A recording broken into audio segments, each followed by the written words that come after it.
Mohamed Salah ou Sadio Mané, Sénégal ou Égypte, on en parle dans cette vidéo.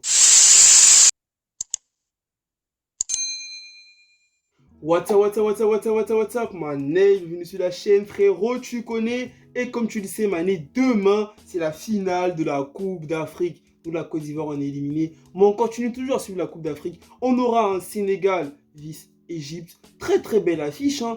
Mais avant de te donner mon prono pour cette finale, on va se faire un petit récap et tout, les frérots, sur les deux équipes.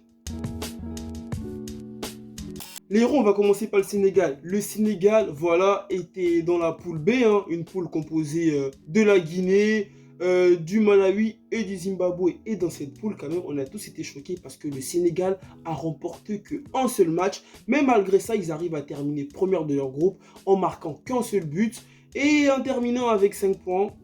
Ouais, le Sénégal a terminé avec 5 points. Si tu ne sais pas, le Sénégal a terminé avec 5 points. Du côté de l'adversaire du Sénégal, l'Égypte était dans un groupe composé du Nigeria, du Soudan et de la Guinée-Bissau. Et l'Égypte, quand même, a commencé la compétition par un match très compliqué face au Nigeria. Ils se sont inclinés 1-0.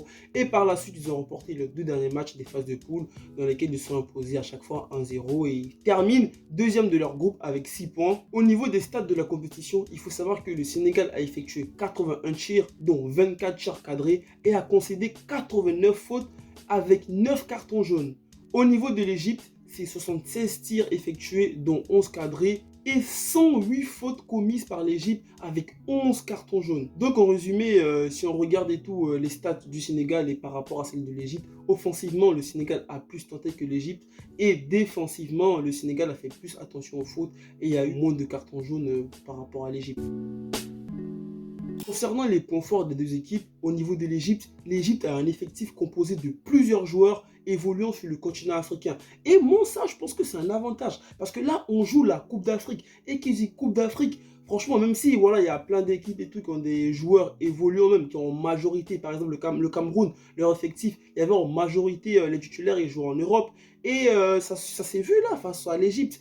Parce que les joueurs égyptiens, ils ont l'expérience du continent africain. Et qui dit Coupe d'Afrique, qui dit aussi il faut avoir l'expérience du continent africain. Il ne s'agit pas de dire ouais je joue dans un grand club européen, voilà, j'ai joué au foot, j'ai fait des contrôles de balles. Le foot c'est pas que le foot en fait, c'est pas que la technique, c'est aussi le mental, c'est aussi l'expérience. Et moi je pense que quand même et tout l'Égypte avec leur effectif voilà composé en majorité de beaucoup de joueurs évoluant dans le continent africain et aussi beaucoup de joueurs aussi évoluant dans le championnat égyptien parce que ouais l'Égypte et tout ils ont beaucoup de leurs joueurs qui évoluent dans le même pays. Et moi, je pense que ça, c'est aussi un point fort. Et au niveau mental aussi, moi, je pense que l'Égypte, ça peut être un point fort pour eux parce que l'Égypte, ils ont joué 3 prolongations dont ils ont remporté 2 tirs au but. Et ça, franchement, une équipe qui arrive en finale avec 3 prolongations jouées, ça veut dire que tous les matchs à élimination directe, l'Égypte a joué et allé en prolongation. Et moi, je pense que ça, c'est vraiment, vraiment, vraiment un point fort et un point vraiment à considérer que les Sénégalais doivent se dire que attention à ne pas aller en prolongation face à l'Égypte. Et moi, je pense que mentalement, l'Égypte, ils sont prêts pour cette finale. Et aussi, au niveau défensif, lorsque tu as un gardien qui te permet de remporter 2 séances de tir au but, je peux te dire, frérot, que franchement, défensivement, tu peux être serein. Donc, en résumé, les points forts pour l'Égypte, ils ont beaucoup de joueurs qui évoluent dans le continent africain.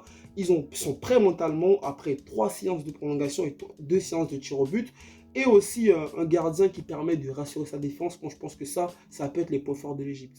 Au niveau du Sénégal, le point fort, on ne va pas se tromper, c'est l'attaque. Parce que le Sénégal a inscrit 8 fois plus de buts que lors des phases de poule. Ils ont inscrit 2 buts face au Cap-Vert, 3 face à la Guinée équatoriale et 3 face au Burkina Faso. Et franchement, devant une équipe sénégalaise en phase de poule qui était timide, et lorsque on se dit, ouais là c'est un match, tu perds et t'es éliminé, on a vu vraiment une équipe sénégalaise qui s'est réveillée et vraiment offensivement le Sénégal va faire très mal. Qui dit point fort dit aussi point faible. Pour l'Égypte, moi je pense que le point faible de l'Égypte, ça peut être pour cette finale Mohamed Salah. Parce que l'Égypte mise pratiquement tout sur Mohamed Salah. Et l'Égypte aussi, il procède tout le temps au contre. Et moi, je ne sais pas si les autres équipes, comme la Côte d'Ivoire, le Maroc ou le Burkina Faso, ils avaient compris ça. Et est-ce qu'ils avaient essayé, voilà, d'isoler Mohamed Salah, d'empêcher ses coéquipiers de le trouver, ou si les Égyptiens ont réussi à trouver une solution pour pas que ce plan-là se mette en marche. Mais tu as l'impression que du côté égyptien, si tu arrives à bloquer Mohamed Salah, l'Égypte, c'est fini. Mais bon, je ne sais pas si le Sénégal va mettre ça en place, mais aussi l'Égypte est une équipe qui concède quand même beaucoup d'occasions, hein. Parce que voilà, si on voit que le gardien égyptien a été le meilleur gardien des phases de poule, c'est que franchement, il s'est bien illustré. Et qui dit gardien s'est illustré, dit aussi ton équipe a concédé beaucoup d'occasions. Et aussi, il ne faut pas oublier que l'Égypte a joué 3 prolongations. Est-ce que ça ne va pas payer voilà, la fatigue, ne va pas se faire sentir face au Sénégal? Parce qu'il faut oublier que le Sénégal est une équipe qui vraiment, offensivement, sur les côtés, ça va à 100 à l'heure, hein. T'as Sarr, t'as Mané, franchement, est-ce que l'Égypte, là, ils vont pas sentir enfin les 3 derniers matchs, les 3 dernières prolongations qu'ils ont jouées, à voir les frérots? Et au niveau du Sénégal, pour les points faibles du Sénégal, franchement, je sais pas. Pour moi, pour cette finale-là, je vois pas les... Qu'est-ce que je peux dire pour le Sénégal? Je vois pas de points faibles. Autant on allait dire, ouais, au niveau des phases de poule, on attendait un Sénégal qui pouvait battre le Zimbabwe 4-0, 5-0, face au Malawi, faire un score de 4-0 ou encore 5-0. Mais voilà, en phase d'élimination directe, le Sénégal s'est rattrapé, ils ont fait des très beaux matchs. Ils ont inscrit 3 buts, comme je l'ai dit, au Burkina Faso, 3 buts à la Guinée équatoriale. 2 équipes quand même qui avaient montré de très bonnes choses dans ces Coupes d'Afrique.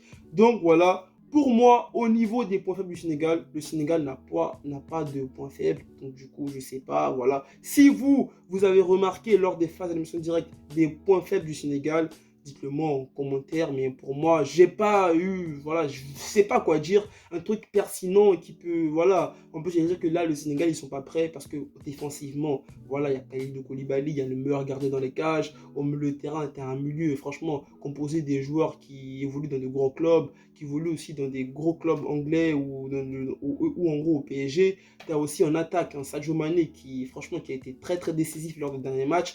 Donc franchement, le Sénégal, je ne sais pas quoi dire comme point faible.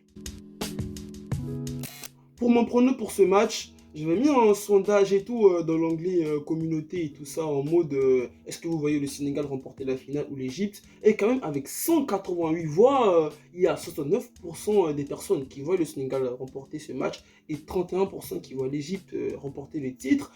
Et aussi, bah moi, j'ai aussi regardé les dernières confrontations entre le Sénégal et l'Égypte. Et on a eu 2 confrontations récentes en 2014, je crois, c'est la confrontation la plus récente 2014. C'était pour les qualifications de la Coupe d'Afrique 2015, si je ne me trompe pas. Et au match aller comme au match retour, hein, le Sénégal s'est imposé. Le premier match, le Sénégal a remporté 1-0. Et le deuxième match, le Sénégal a remporté 2-0. Donc du coup, au niveau des 2 équipes, le Sénégal, franchement, sur les 2 derniers matchs, a battu l'Égypte. Donc moi, pour pronostiquer ce match, Sénégal-Égypte, Mohamed Salah vs Sadio Mané. Qui repartira avec le trophée de Coupe d'Afrique? Qui sera le roi? Quelle équipe là, dimanche soir, sera en joie? Est-ce que Dakar va faire la fête, Dakar va pleurer? Ou est-ce que le Caire va faire la fête ou le Caire va pleurer? Moi, franchement, mon équipe, elle est éliminée, t'as capté, hein, la Côte d'Ivoire. Donc, du coup, bah, que le meilleur gagne. Hein, parce que la dernière vidéo, moi, j'avais fait un prono. J'avais dit le Burkina allait battre le Sénégal. Parce que je me disais, ouais, le Burkina, il chantait un truc. Mais au fait, le Sénégal a fumé le Burkina Faso. Moi, je supportais la Côte d'Ivoire. La Côte d'Ivoire est éliminée. Donc, du coup, les frérots, que le meilleur gagne. Moi, je vais juste regarder le match pour moi. J'espère qu'on aura un très bon match. Parce que, voilà, les 2 équipes là, franchement, je sais pas. Autant le Sénégal, on allait se dire que ouais, le Sénégal a fait une compétition assez timide au niveau des phases de poule. Pareil pour l'Égypte aussi, un premier match, comme je l'ai dit, ils ont perdu face au Nigeria et ensuite ils se sont qualifiés timidement, mais quand même avec 6 points. Le Sénégal aussi s'est qualifié timidement avec 5 points. Ils ont reçu quand même à terminer premier de leur groupe avec 5 points. Donc, pour ce match, moi je dis que le meilleur gagne. Moi je dis 50-50. Au pire des cas, je pronostique un tir au but. Et le tir au but, je ne sais pas qui peut gagner. Hein. Le Sénégal peut gagner ou l'Égypte peut gagner. Mais franchement, pour le perdant, ça va faire très très mal. Parce qu'il ne faut pas oublier que le Sénégal a été finaliste en 2019. Ils ont perdu. Et l'Égypte a été finaliste en 2017. Et ils ont aussi perdu. Donc là, c'est 2 équipes qui ont été finalistes dans les dernières éditions de la Coupe d'Afrique. Donc là, ça va être un match très intéressant. N'hésitez pas à me dire en commentaire quelle équipe vous allez supporter, même si votre team est éliminé. Franchement, dans tous les cas, c'est l'Afrique qui gagne, les frérots. Donc, prenez soin de vous, prenez soin de votre famille, n'oubliez pas les héros. Restez toujours positifs. Allez, peace!